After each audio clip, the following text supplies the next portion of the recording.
Let's move along, Flynn. I'd like to get a little bit of a hint as to what's going on today. One of the things that I know you work on, in addition to police torture, is wrongful convictions. What's the status of wrongful convictions? What kind of cases are you working on?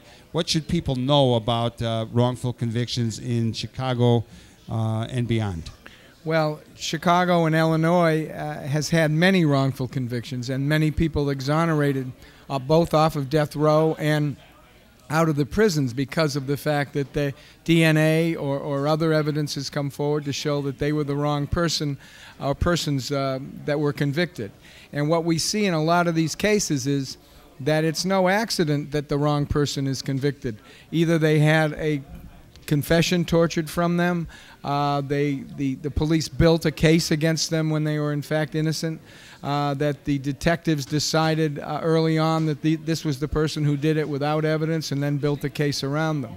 What we're learning more and more, and DNA of course is a major reason for a lot of this, is that there are substantial numbers of people who are wrongfully convicted and spend many, many years, and some of whom are actually executed, who are innocent of the crimes. And particularly now, with DNA and with the science that we have, it is even more outrageous to think that so many men and women have been wrongfully convicted. I think the number of wrongfully convicted people who have been exonerated is in the hundreds now nationally. And of course, we don't know how many people have been executed who were wrongfully convicted, but we know that there are some at the very least. There's a case now, Troy Davis, which some people may know about. It's down in Georgia, where the man was very close to being executed, and the Supreme Court stayed his execution, and there are more proceedings going on in court.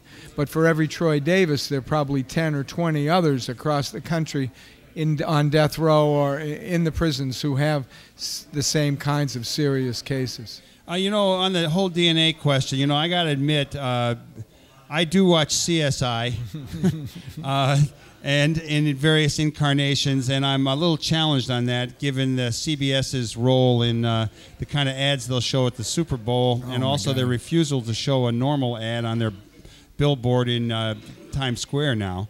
But the whole science around criminology is a burgeoning field.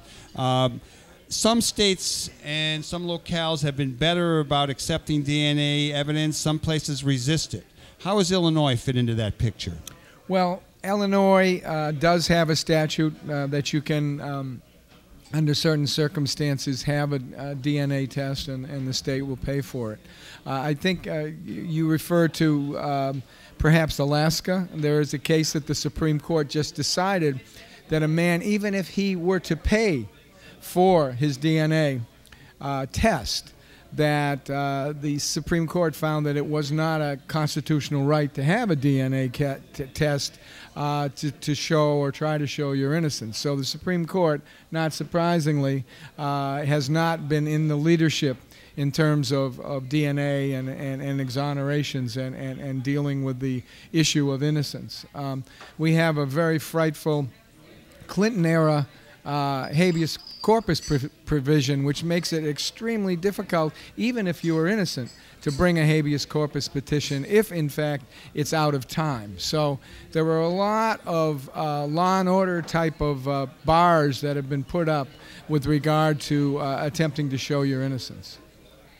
Flint Taylor, I want to go back to the Burge case, and I want to talk about the state's attorney's office. We have Ms. Alvarez, who's now the head of the state's attorney's office. She is the state's attorney, and I did hear her speak before the 49th Ward Democrats, and she sounded like she was going to be a much different version of. She was going to be just different than the previous state's attorneys.